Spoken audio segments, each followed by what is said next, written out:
One of the problems with social media and stories about the war in Gaza is the tribalism of the people who are commenting on these stories.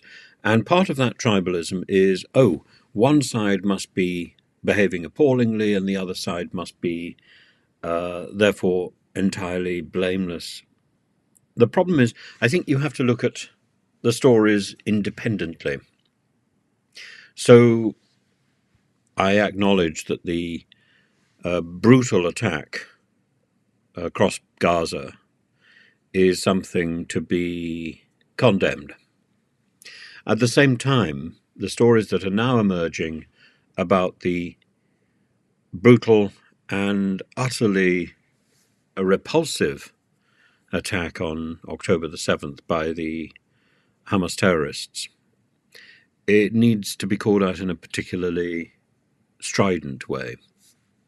The BBC have reported today how Hamas has weaponized rape, and it goes into some detail. I don't intend to go into that detail, but the evidence seems to be quite clear. The BBC have said that they have verified it.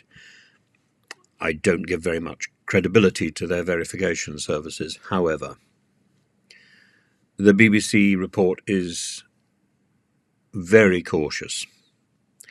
The reports coming from Israel are much more graphic in their description, and the sexual assault, the rape, is not confined to women only. And I find it extraordinary that that point is omitted from the BBC report. The Israeli police investigators have found evidence that men as well as women were raped by the Hamas terrorists and suffered sexual violence at their hands. Now, many of the victims were killed in the process, but the evidence is still there. And the mutilation, the disgrace, the disgraceful behavior to the bodies of Hamas's victims is shocking, and I don't see how that can ever be justified by an organization which sees itself rooted in religion and in the Quran.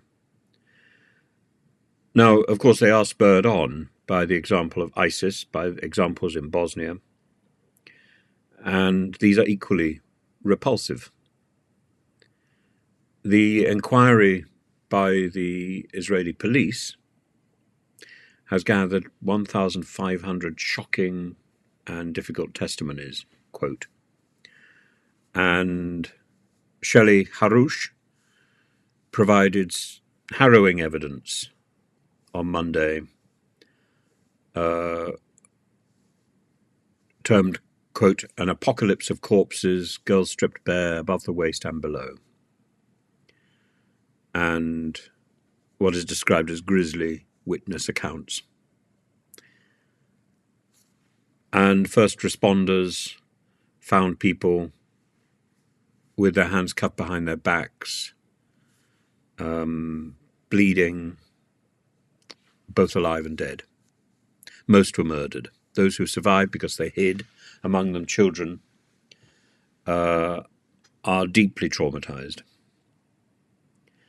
There's stories of the hostages who were released being drugged, and there are allegations now that the hostages who were not released, particularly the women who were not released, were denied freedom because of the stories that they might otherwise tell. Hamas has said that it rejects and strongly denounces the reports of rape and sexual abuse. It talks about the lies of Israel, but it took 240 hostages, and the stories that are told by those people who escaped, those people who have been freed, seem to be consistent to the stories that are being reported by the investigators. It is deeply, deeply shocking. And as I say, the various stories need to be taken separately. And the fact that I make no excuse for saying that I disapprove deeply of Netanyahu's campaign on the ground. I think it was waged wrongly from the start.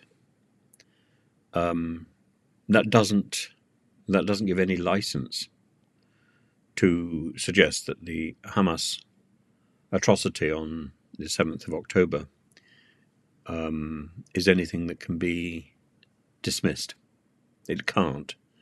And those people who are trying to, those advocates for Hamas, are wrong. They're simply wrong. There will be different accounts from both sides, but the level of detail here is too specific to be ignored.